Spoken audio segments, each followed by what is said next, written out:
Hey guys, before we get started, you know who we haven't seen in a while? Who? Ushwin. Oh, yeah.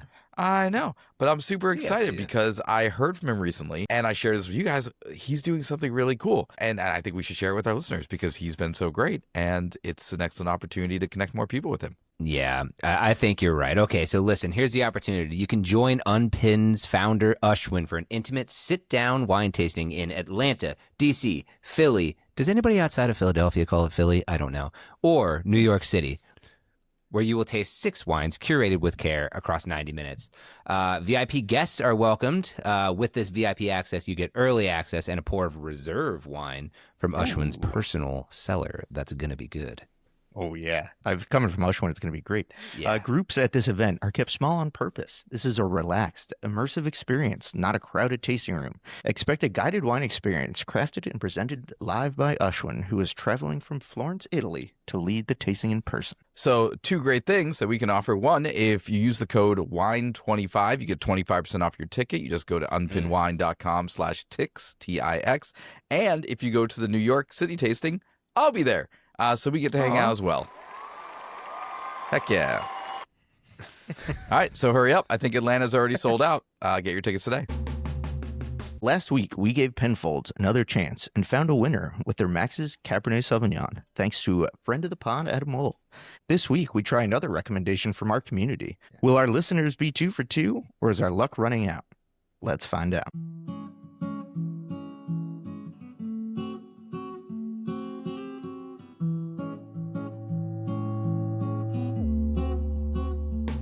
Welcome to Stop Wasting Your Wine, a wine review podcast dedicated to helping you discover great wines with great value for every occasion. I'm Aaron, and I am joined once again by Colin and Joel at the best damn wine show out there, and we are excited to do week 2. Woo. And I have to let you know ahead of time, top of the show, Colin found new buttons on his editing software to add applause and cheers and music, so this episode is going to be chaotic and wonderful. I'm so excited. We'll accept your feedback at the end of this episode. This is Here's week the 2 thing, of if our... Colin can find the level where he's not abusing it, but he's using it perfectly, this might be the greatest thing that's ever happened to this pod, but we got to find out. It might be. We'll find out when the episode's 2 hours long. It is week 2 of our Australian Wine Challenge. I am excited. In my brain, it's like our apology tour. It's not our fault that Yellowtail sucked. It was kind of our fault that we made it look like that was our example of Australian wine, which it was not. Now we're finding the good stuff. Last week we rocked it with Penfolds, their next step up from the stuff that I tried a couple weeks ago.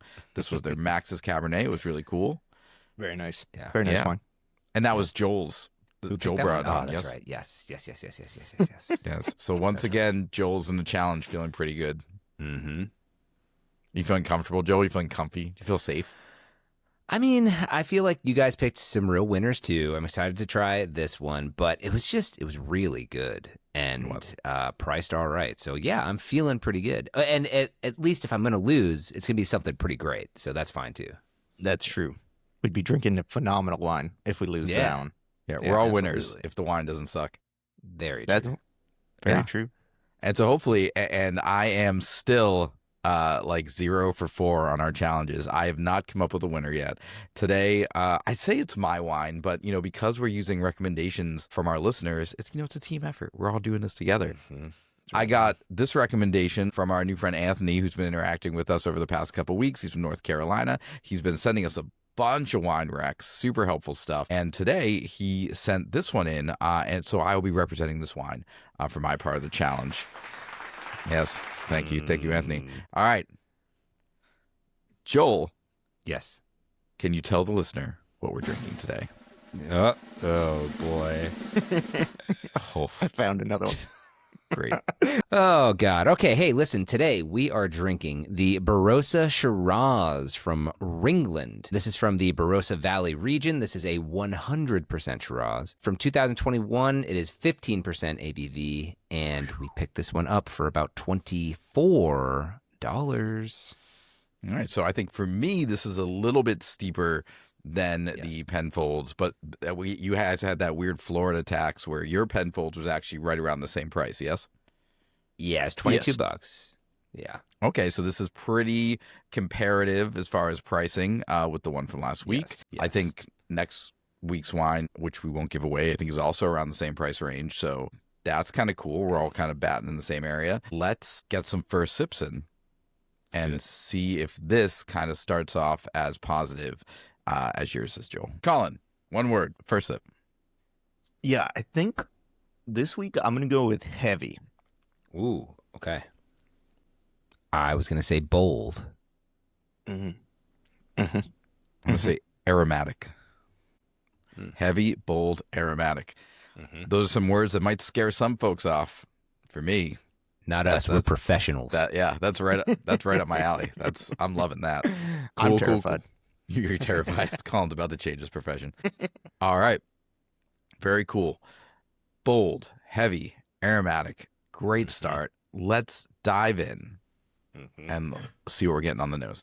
Joel, I'll let you go so Colin doesn't steal your words this time.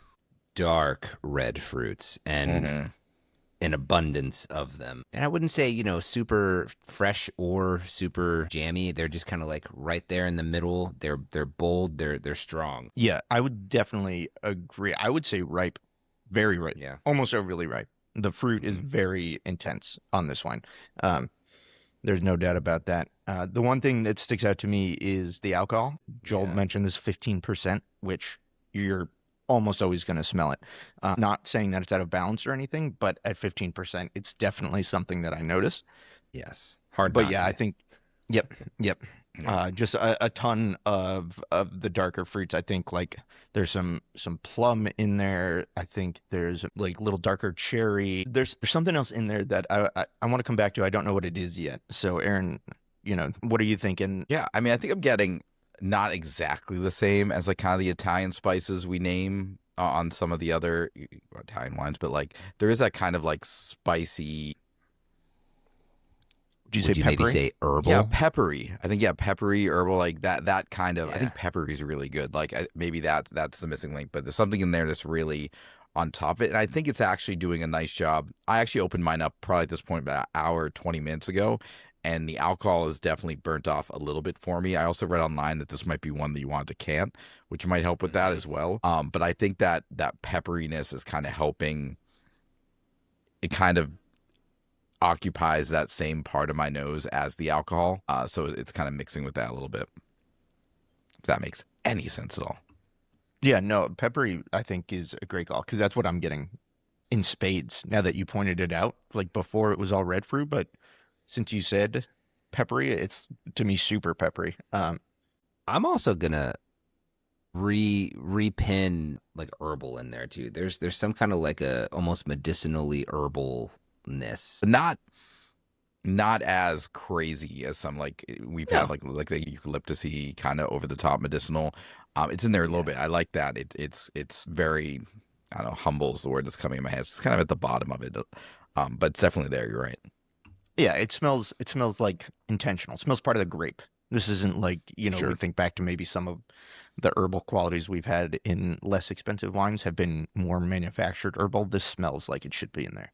Yeah, I think crossing that magic threshold that we named of like that $17, like above $17, like I'm not getting any artificial anything off the top of this.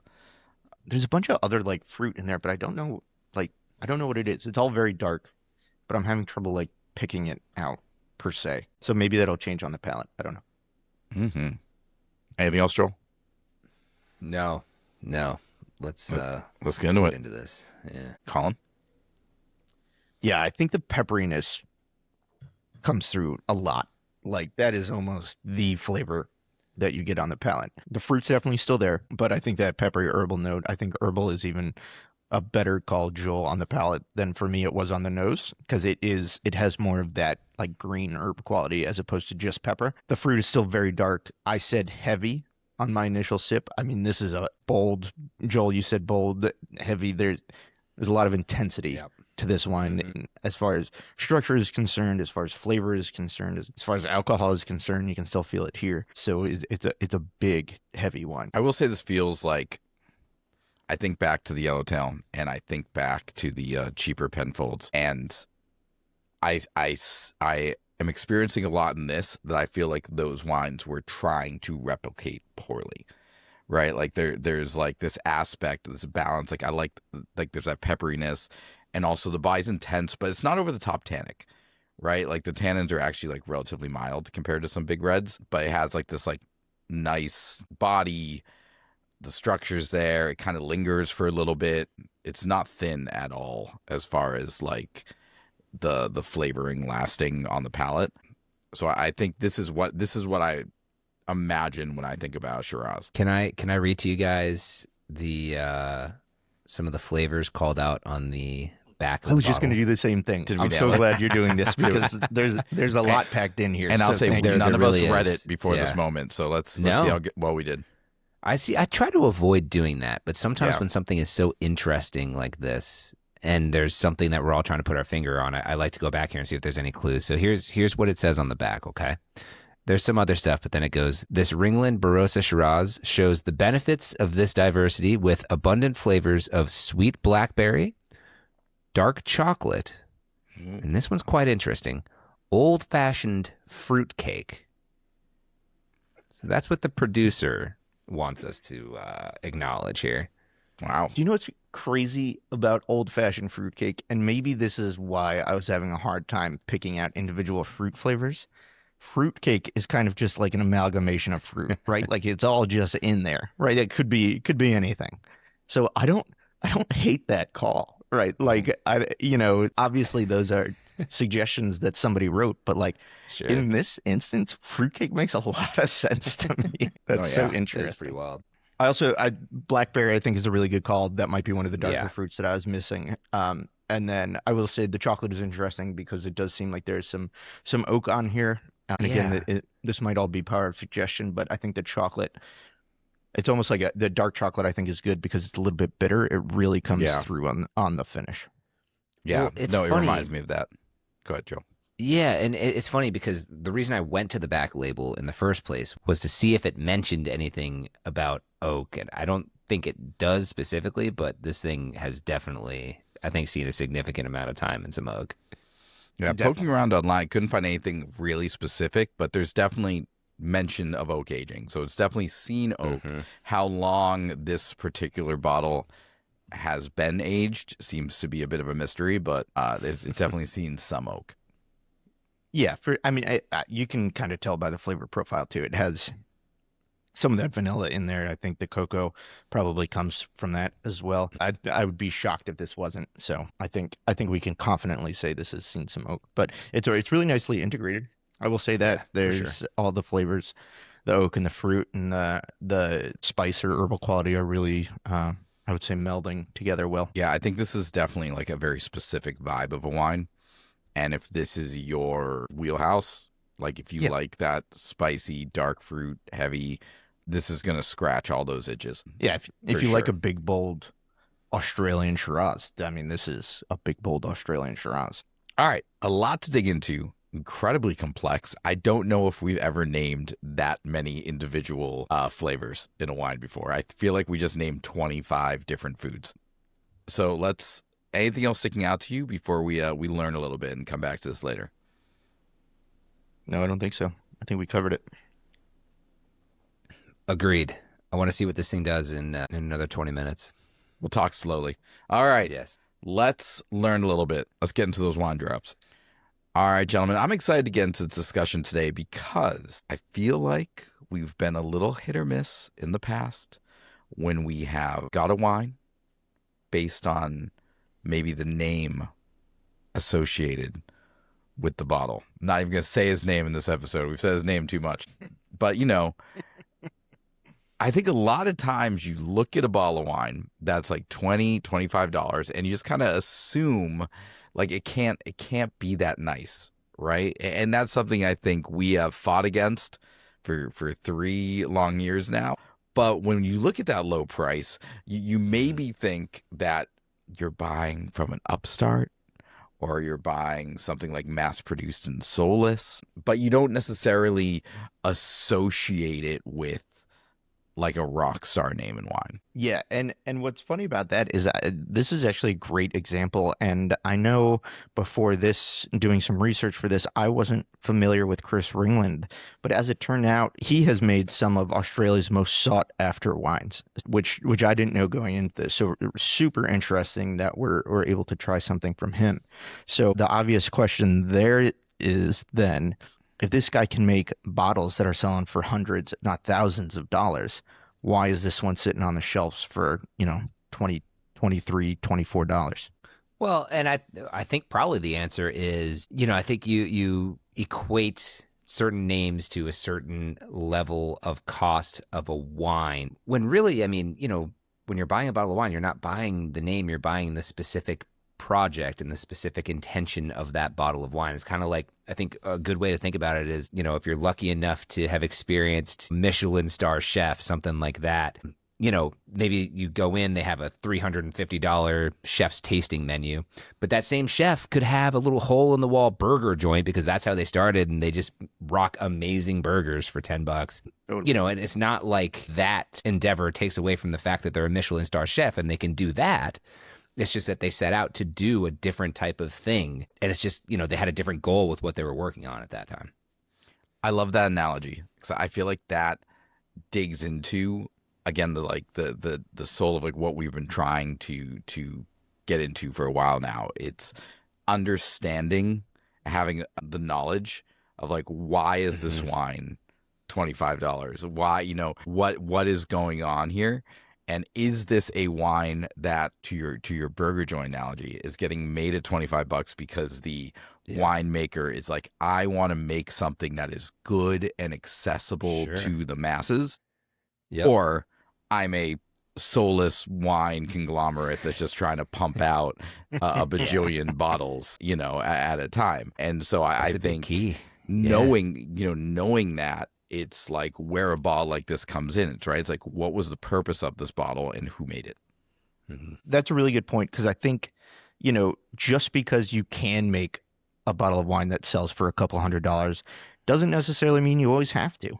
This bottle specifically isn't trying to be the rare once-in-a-lifetime expression of Barossa wine. This wine was made to be a really solid example from a really good winemaker who's put a lot of time and effort into something that he cares about. Sometimes they just want to make good bottles that people can share and they don't have to age or they don't have to worry about special occasions. They just want people to drink their wine. And the goal is, I think, for this bottle is just to make a good wine that people can afford. I think we just found a big unlock for something we've always been trying to kind of preach about on this show. Like you just said, maybe they are choosing methods of making the wine that are more affordable and result in a more affordable bottle of wine. But it's unfair to just automatically go to, hey, this is the cheap version of an expensive wine. This is the swill that's left over at the end of the day, and they're bottling it and selling it. That's it. That's a key point. It's a different wine, different purpose. There's choices in there. It's kind of like, I'm going to go back to my Michelin star chef example, right? Maybe in the fancy place, he's getting the A5 Wagyu, but he can go get some prime beef and make an amazing burger, right? It's like, but he's making the choice to do that. That's a huge, I think, unlock for us right here. I love that. Yeah, and I think there's, man, the more I think about it, I think there's like an ability that you have to factor in too, because there might be some smaller vineyards and wineries that produce very expensive wine, but they don't have the space, right? They don't have the land to make a cheaper version, right? Like, it's not like they're trying to price out. It's like, that's their niche, right? But then we've also had like Vic, right? And they came on and they were kind enough to share their $150 100-point wine. Amazing. But they also had affordable bottles that I am sure were the same level of quality and love as what they put into the wine that they share with us. So I think, again, like Joel's saying, you have to know what the intention of the vineyard is and what the intention of the bottle is, right? So it's just like, again, what was this designed to be? Yeah, and this brings me back to our conversation with John and Meg of Wild Sound Wine and that Gamay, that they were so gracious enough to share with us. They intentionally price that at a point where people can afford it and enjoy it. They could easily sell that for twice what they price it at. They price it at $35. There wouldn't be a single person that would lift their nose at that bottle at $70. I think it comes back to just what we were saying. It's all about the intention, what the winemaker wants to do with that bottle, and then how they want people to experience that. Exactly. So, I mean, the takeaway is simple. It's just great winemakers don't just make expensive wine. They make expensive wine. Sure. They can make expensive wine, but they can also make affordable, accessible wine for the love of wine, right? Like, so that everyone can appreciate it and be a part of that experience. It's not always because they're just trying to like mass produce and get it out cheap. Like, if you know the wine producer and you trust them, you can probably find really good stuff at multiple price points. And that's so important to know. Also, don't waste your time on a bad burger. Go get a good burger from a good chef. It'll change your life. Is that also hungry. a takeaway, or is that just something hungry. that I learned from this conversation? No, No, I bet it's this a great wine would go takeaway. really good with a burger. This Actually, wine would I go think you're really right. well. I actually want like Yeah. a really nice burger with this wine. Yeah. I Yeah. agree. I'm hungry. For sure. Awesome. God, fantastic. Well, I'm excited to dive back into this wine. I'm excited to learn more about Chris Ringland, obviously, in the future. I think that should be something that we explore more For sure. and see what else is out there. But let's take a moment and dig back into this wine. And while you guys are pouring yourselves another glass, I'm going to remind our listeners and also anyone new joining us this week. Thanks for joining us. On this show, we rate things differently. We don't believe in numbers. We believe in vibes. And so when we rank wines, we kind of give them these big labels to encapsulate how that wine would best be served or impact. So a must-share wine is a wine that's exceptionally good bottle of wine that has something a little bit extra going on that makes us remember it.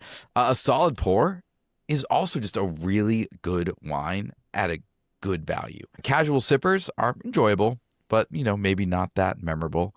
And then realistically, anything that does not fall into one of those three categories is a waste of your wine. And we are just trying to cross those off our list. And of course, the extra special thing on our show is if we absolutely love a wine, we all have 3 spots in our wine fridge. And right now, all of our wine fridges are full. So to get a spot in that wine fridge, you got to take something out. Thank you. Fantastic. Yeah, it's been like 30 I'm minutes back, since you baby. used that again. I'm back. It's back, baby. All right. Speaking of being back, Colin, how are you feeling about this wine? Anything new to add? Give us your thoughts. Yeah, so this is one of those ones where the more time you give it under air, I think the better it gets. I think after, I've probably had it open for an hour now, the fruit really comes forward. I think the herbal quality is still there, no doubt, but it definitely becomes the second player in the game. You still get all those really nice oak flavors as well, but I think it's a little more balanced all the way around. You still get the alcohol, but again, I don't know if that goes away at 15%. I don't know if you could air that out. It's just going to happen, but it's not at all out of balance. There's nothing aggressive about the alcohol. It's just in there and you notice it because it's 15%. So as far as where I'm ranking this, I think this is a phenomenal solid pour. This is not my style of wine, but I am really enjoying it. And I will say, for somebody who doesn't like the big, bold Barossa Shiraz, this is a very well-made wine. There's no doubt about that. The flavors are great. The structure is great. It's really enjoyable. I could see it maybe being a little too intense. I don't know if I could have more than one glass of this and still enjoy it, but that's just a personal preference. I'm not putting Aaron's almost drank 86 most bottle. of this wine. But yeah, it's super tasty. Nothing bad coming out of this bottle. Like, there's not one thing I could point to that I'm not enjoying. So I think this is a great solid pour. Yeah, I agree. This is a solid pour. It's a lot of what you said, Colin, rings true for me as well. Try to separate a little bit because I think we're in a similar boat too. On I don't usually go for the aggressive wine, so I'm separating that a little bit from just the flavor profile as well. Flavor profile is really lovely. The fruit is really fun. I'm impressed that there's 15% alcohol in here. It's not the star of the show. It's just a nice backbone there. It's all just really, really working well together. And couldn't agree more that if, this is your style, you probably love this. It might be a must share for you. Yeah. Really, really obviously good wine here. Really enjoy it. Really enjoy it. You both nailed exactly what I was thinking about this. I think it's really well structured, really just real well balanced. I agree with you 100%. Like for 15% alcohol, it's like it's there. And it's not, at this point, it's not detracting from it. I am going to decant this later. I want to know like what that does for this. And Joel, you nailed it for me. This is my style of wine. I love this style of wine. For me, like this is a must-share bottle of wine. But I agree with you 100%. There's that really important kind of nuance there that if this is not your style of wine, this isn't going to be something that gets handed around at a party that everyone is going to be like, yeah, like whoa, there are going to be people who are like, I can't do this. So like if you like big, bold reds, you're probably going to love this wine. If you're more of like a Pinot Noir, you want something a little bit, less intense, this might not be your thing. So I totally understand. Like this is probably a solid pour. Like I wouldn't go less than that for folks who don't love the style. But if this is your style, this is probably going to feel like a must share for you. You know what's funny? I think there will be more people at that party who are like, oh yeah, this is good, than they are like, oh, I can't do this. Yeah. But I think that is where this is going to live. It's going to live in the, oh yeah, that's good. That's good. Like, right. For sure. There. Yeah. And I don't want, like, don't get me wrong, this isn't my style, but that didn't really affect my rating. I think. No, I think it's more of it's more of a boost for people who like it than a detraction for you know what I mean, from like a review standpoint. I don't think it took away from what you guys are saying. I just think for me it adds a little more because I'm like, ooh, I really like this style. But I totally understand what you're saying. That's fair. Yep. Cool. All right. So, average solid pour, good bottle of wine. I take that as a personal victory as I picked a wine for this show that did not get thrown out the window. I'm continuing to drink it because I'm enjoying it immensely. Before we end our episode and release our audience, let's play a game. Let's do it. We had a newish game a couple weeks ago, and we loved it. So we're going to bring that back. Joel, what are we playing today? All right. Today we're going to bring back Grape Guesses. Thank you.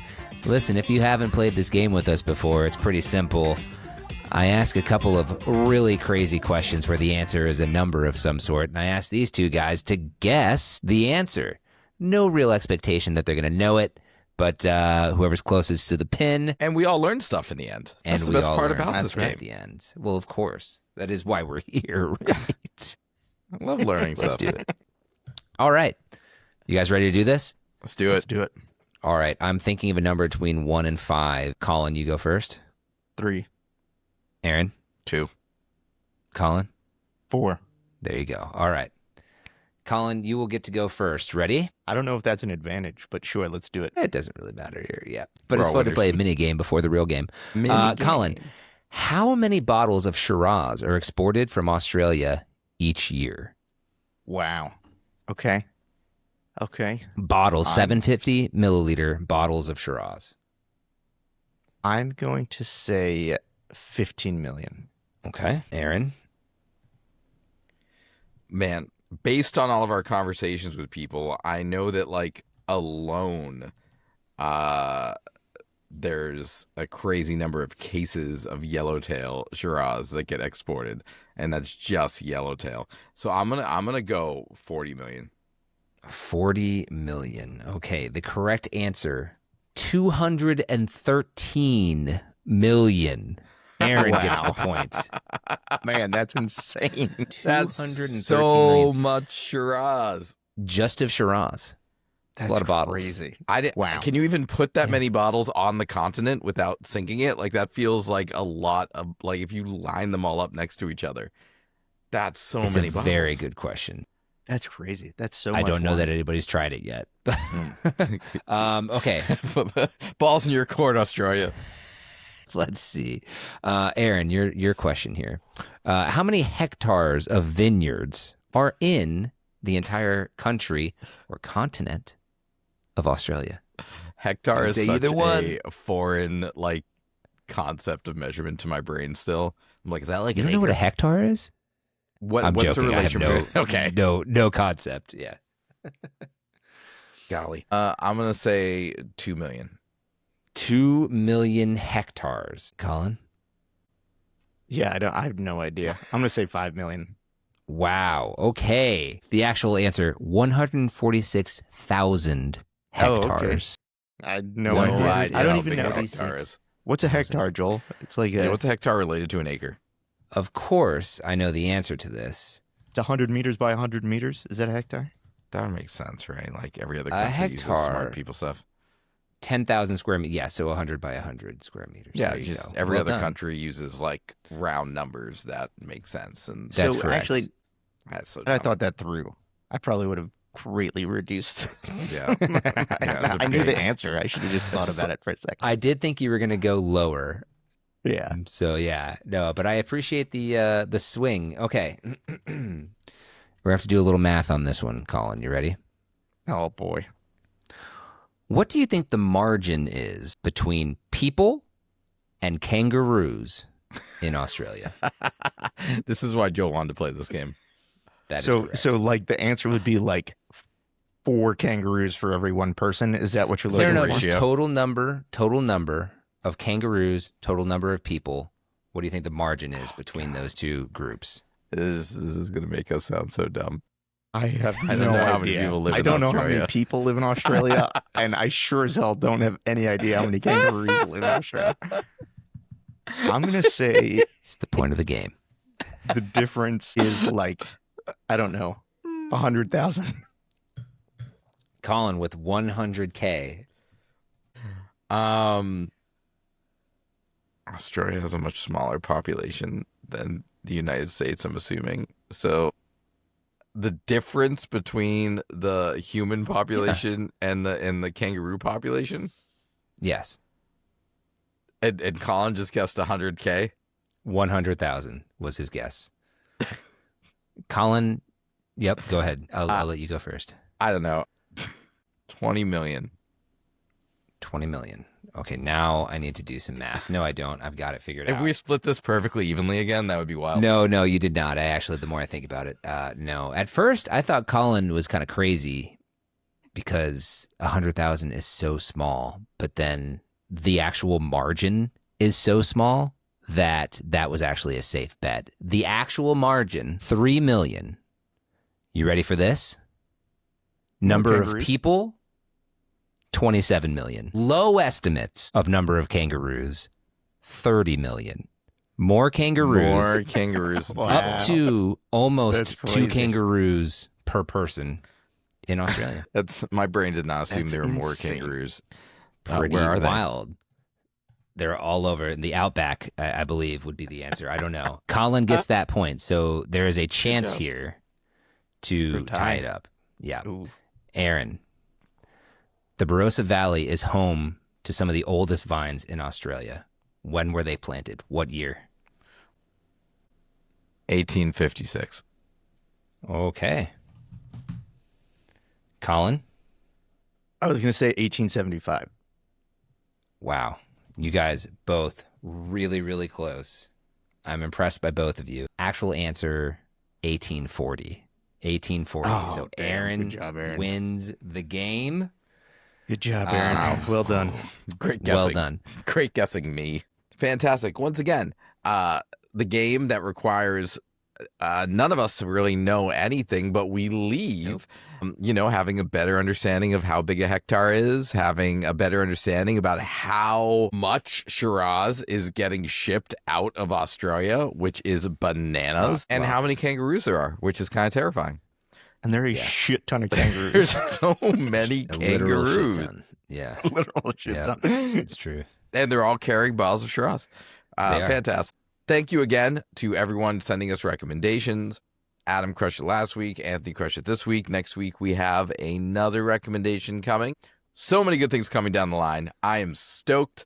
Colin, if folks want to be part of all that goodness, how can they connect with us? Yeah, if you want to hang out with us, we are mostly on Instagram.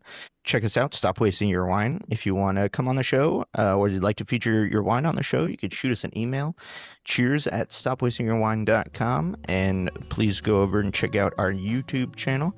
That is Stop Wasting Your Wine on YouTube. And we are all over. Just Google Stop Wasting Your Wine and you will find us. We just pop up everywhere. Fantastic. All right. It's been a good one. We'll see you all again next week. And remember, stop wasting your wine. Bye, y'all. Bye.